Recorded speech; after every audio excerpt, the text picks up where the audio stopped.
तो स्वागत है आप सबका CP31 सीट के हिंदी सॉल्यूशन में। चलते हैं 800 rated 20th question, twin permutations. You are given a permutation A of length n. Find any permutation B of length n such that A1 plus B1 is less than equal to A2 plus B2 is less than equal to A3 plus B3 is less than equal to AN plus BN. It can be proven that a permutation B that satisfies the condition above always exists. A permutation of length n is an array consisting of n distinct integers from 1 to n in arbitrary order. For example, 2, 3, 1, 5, 4 is a permutation, but 1, 2, 2 is not a permutation. And 1, 3, 4 is also not a permutation. n equal to 3, but there is 4 in the array. ठीक है, तो सबसे पहले समझते हैं कि permutation क्या होता है। परम्यूटेशन यानी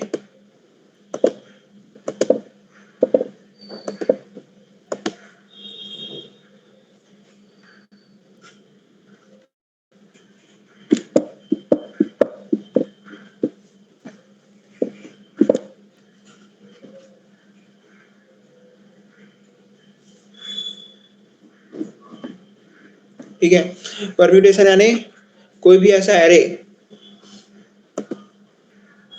ठीक है,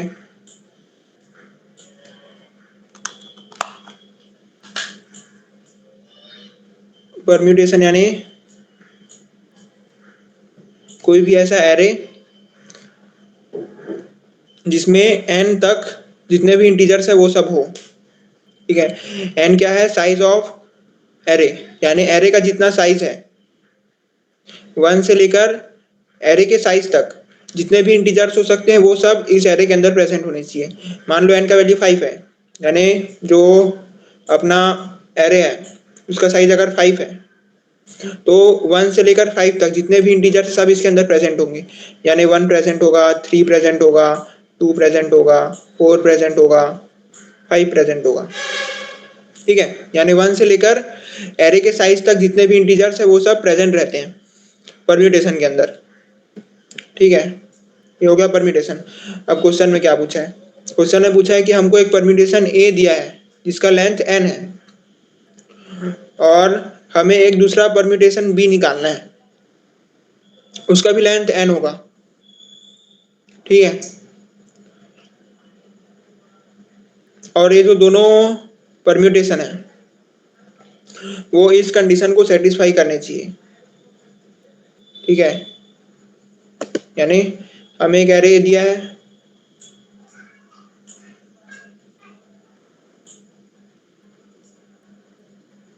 जिसका लेंथ n है। ठीक है,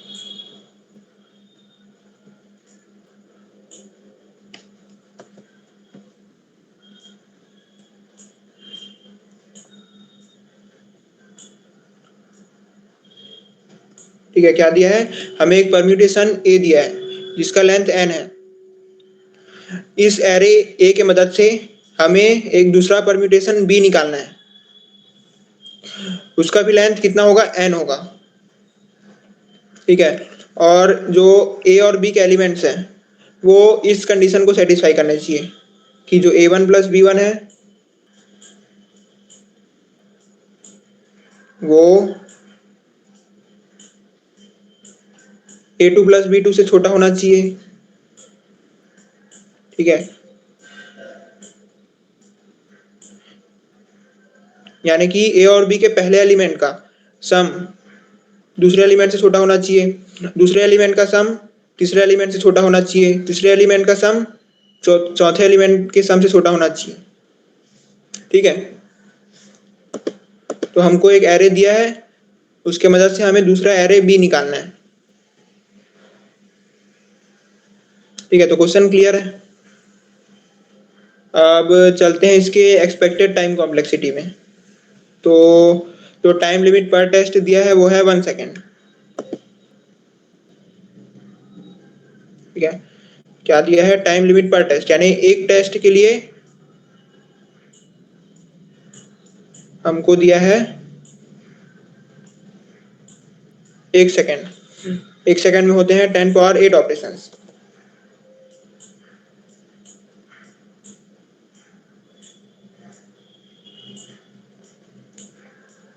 ठीक है, और एक टेस्ट के अंदर है 100 टेस्ट केसेस। एक टेस्ट के अंदर है 2000 टेस्ट केसेस।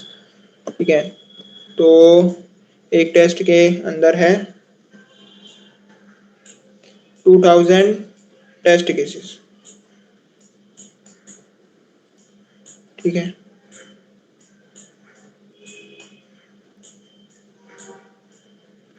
तो एक टेस्ट केस के लिए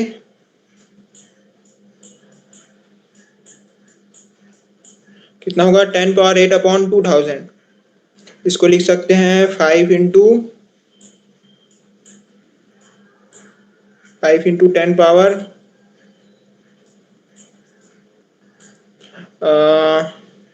5 इंटू 10 पावर 4। ठीक है, यानी एक टेस्ट केस में हम maximum 5 into 10 power 4 operation perform कर सकते हैं। जो एन है वो मैक्सिमम हो सकता है 100, यानी इस केस में ओ एन चलेगा, ओ एन स्क्वायर चलेगा।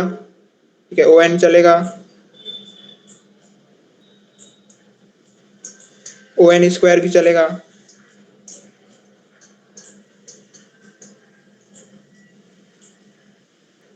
ओ एन स्क्वायर भी चलेगा।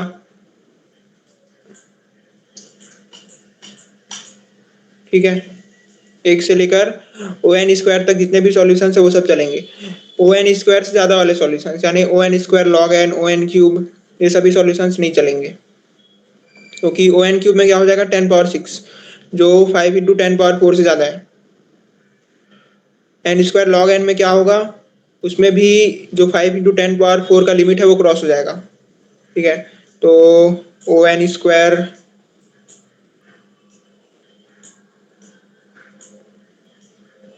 लॉग एन, ठीक है, ओ एन क्यूब, ये सभी सॉल्यूशंस नहीं चलेंगे।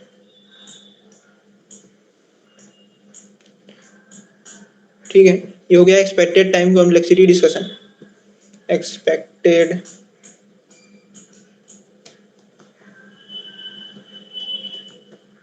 Expected time complexity discussion. ठीक है, चलते हैं अब इसके सॉल्यूशन पे।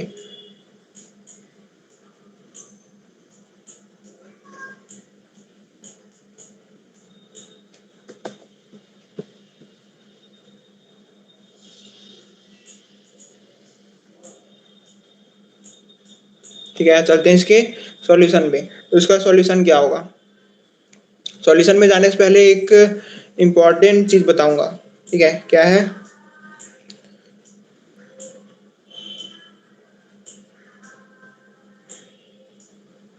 कि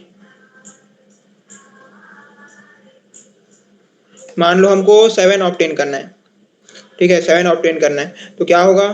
1 + 6 होता है 7, 2 + 5 होता है 7, 3 + 4 होता है 7। ठीक है, ऐसा हर एक एन के लिए होता है। ठीक है, जैसे कि अभी हम लोग यहाँ पर 7 लिए, तो 1 6 प्लस के 7 हुआ, 2 5 प्लस के 7 हुआ, 3 4 प्लस के 7 हुआ। ऐसे हर एन के लिए हम बना सकते हैं। मान लो हम लेते हैं 10 लेते हैं। ठीक है, तो क्या होगा? 1 2 3 4 5 6 7 8 9 10। ठीक है, अब हम लोग को 10 चाहिए, तो कैसे आएगा? 1 + 9, 2 + 8, 3 + 7,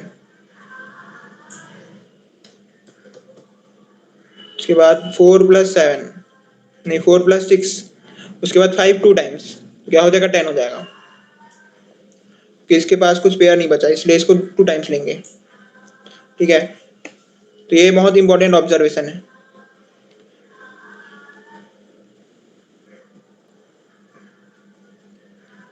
ठीक है, अब चलते हैं सॉल्यूशन पे।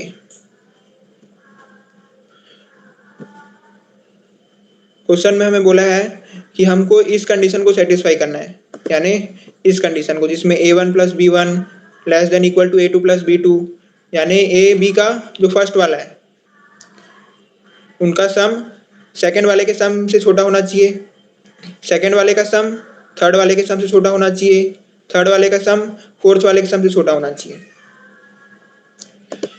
ठीक है, मैं बोल रहा हूँ कि ऐसा नहीं रखते। ठीक है, क्या क्या बोला है कि पहले वाले का सम दूसरे वाले से छोटा होना चाहिए, दूसरे वाले का सम तीसरे वाले से छोटा होना चाहिए, तीसरे वाले का सम चौथे वाले से छोटा होना चाहिए। ठीक है, ऐसा रखने के बजाय मैं बोल रहा हूँ कि यहाँ रखते हैं S1 equal to S2, S2 equal to S3, S3 equal to S4। ठीक है, यहाँ पर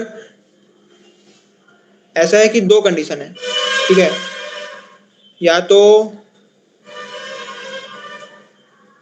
S2 बड़ा हो, ठीक है, या तो बराबर हो, यानी जो सम है वो अपने पहले वाले एलिमेंट से या तो बड़ा हो या तो बराबर हो।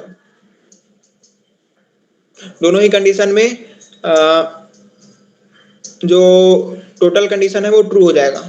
ठीक है, तो मैं बोल रहा हूं कि S1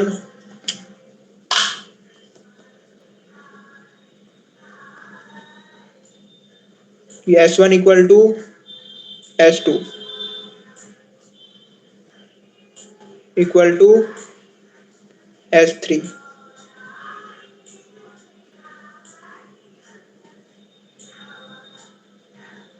ठीक है, S1 equal to S2 equal to S3 equal to S4 बनाते हैं।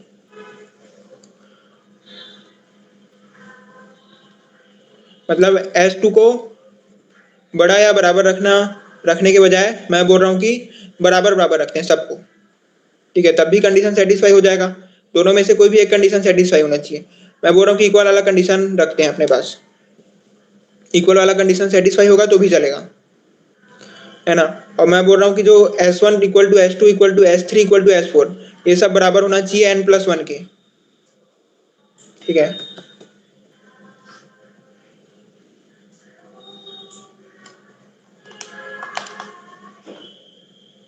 ये सब बराबर होना चाहिए n+1 के। ठीक है, और n+1 क्या है? n+1 है एरे का साइज। एरे का साइज मतलब अगर 5 है तो इन सब का सम होना चाहिए 6। ठीक है, अब इसका लॉजिक क्या है? लॉजिक बहुत सिंपल है। लॉजिक ऐसा है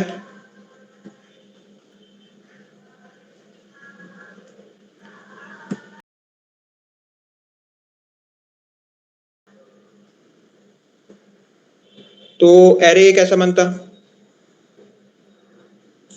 जो एरे ए है वो कुछ ऐसे बनता। ठीक है, एरे ए ऐसे बनता कि इसमें 1 से लेकर 6 तक जितने भी इंटीजर्स है वो सब प्रेजेंट होते, यानी 1 2 5 6 4 3। ठीक है, 1 से लेकर 6 तक जितने भी इंटीजर्स है वो सब इसमें प्रेजेंट है। अब हमको क्या करना था? एक दूसरा एरे बनाना था बी। ठीक है,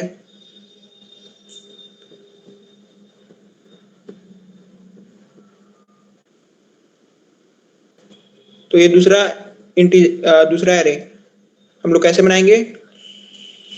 हम कोशिश करेंगे कि हर जगह जो सम है वो 7 के बराबर आए। ठीक है, यानी n+1 के बराबर आए।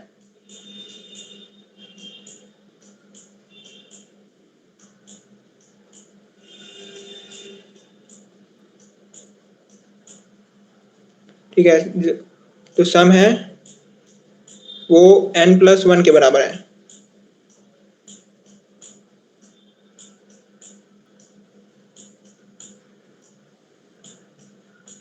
ठीक है, तो कैसे आएगा? 1 के लिए हमको चाहिए 6, 2 के लिए हमको चाहिए 5, 5 के लिए चाहिए 2,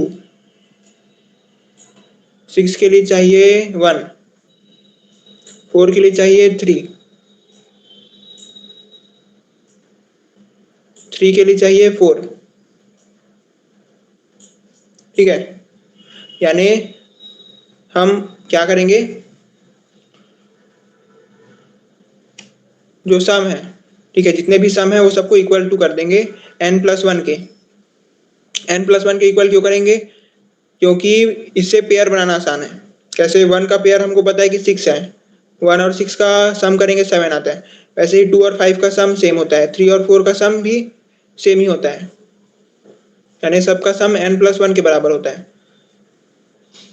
तो हम सबके सम को इक्वल कर देंगे, और किसके इक्वल करेंगे, n+1 के।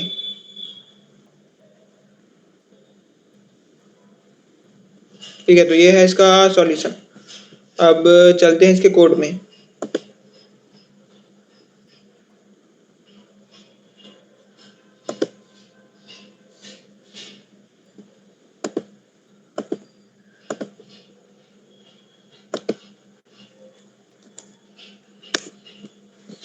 ठीक है, तो हर टेस्ट केस के लिए मैं सबसे पहले n ले रहा हूँ, यानी कि एरे का साइज। अब जितने भी एलिमेंट्स एरे में, उनको ले रहा हूँ स्टोर आई के अंदर, मतलब स्टोर के अंदर। क्या कर रहा हूँ, अब हमको क्या करना था, एक दूसरा एरे बी बनाना था। ठीक है, और जो दूसरा एरे बी है उसके एलिमेंट्स इक्वल होंगे n+1 माइनस स्टोर आई के, यानी n+1 में से स्टोर आई को माइनस करेंगे तो आ जाएगा 6। n+1 क्या है, 7 है, 7 में से 1 को माइनस किया आया 6, 7 में से 2 को माइनस किया आया 5, 7 में से 5 को माइनस किया आया 2। ठीक है, तो वही कर रहे हैं यहाँ पर कि n+1 माइनस स्टोर आई करने से हमको बी के एलिमेंट्स का पता चल रहा है। ठीक है, तो इसका जो टाइम कॉम्प्लेक्सिटी होगा वो होगा ON, वो होगा ON, और इसका जो स्पेस कॉम्प्लेक्सिटी होगा वो होगा वो भी ON होगा, क्योंकि हम वेक्टर बनाए हैं स्टोर जिसका साइज n है। ठीक है, थैंक यू।